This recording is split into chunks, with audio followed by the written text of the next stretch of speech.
جناب عثمان بن عفان رضی اللہ تعالیٰ عنہ کو آقا کریم صلی اللہ علیہ وسلم سے بڑی محبت تھی۔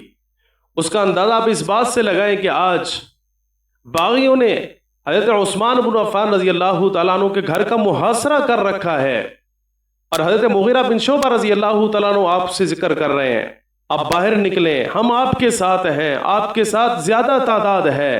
ہم ان کا مقابلہ کرتے ہیں اور ہم ان کے اوپر غالب آ جائیں گے۔ لیکن حضرت عثمان بن عفان رضی اللہ تعالیٰ عنہ جواب میں یہ بات ارشاد فرماتے ہیں کہ میں مسلمانوں کے قتل کرنے کا ذمہ دار نہیں بن سکتا، اور سب سے اول مسلمانوں کا قتل کرنے والا نہیں بن سکتا۔ تو حضرت مغیرہ بن شعبہ رضی اللہ تعالیٰ عنہ کہنے لگے آپ پھر ایسے کریں کہ گھر کی پچھلی سائڈ سے ایک اور دروازہ بنا کر آپ وہاں سے مکہ المکرمہ حرم میں تشریف لے جائیں،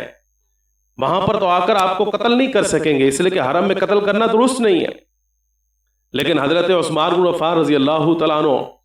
یہ ارشاد فرمانے لگے کہ میں نے رسول کریم صلی اللہ علیہ وسلم سے بات سنی ہے کہ قریش کا ایک آدمی ایسا ہوگا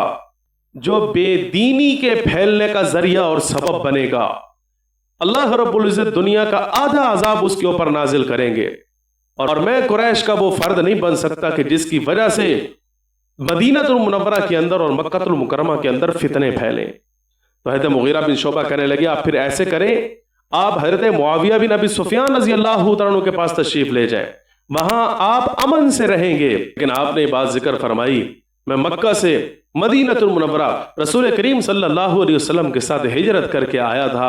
آج جناب محمد رسول اللہ صلی اللہ علیہ وسلم قبر اطہر میں موجود ہیں، میں آپ کا پڑوس نہیں چھوڑ سکتا، میں آقا کا پڑوس نہیں چھوڑ سکتا، میں آقا کا مدینہ نہیں چھوڑ سکتا۔ اندازہ لگائیے جان کے نذرانے پیش کیے جا رہے ہیں، لیکن رسول کریم صلی اللہ علیہ وسلم کا پڑوس چھوڑنے کے لیے حضرت عثمان تیار نہیں ہو رہے۔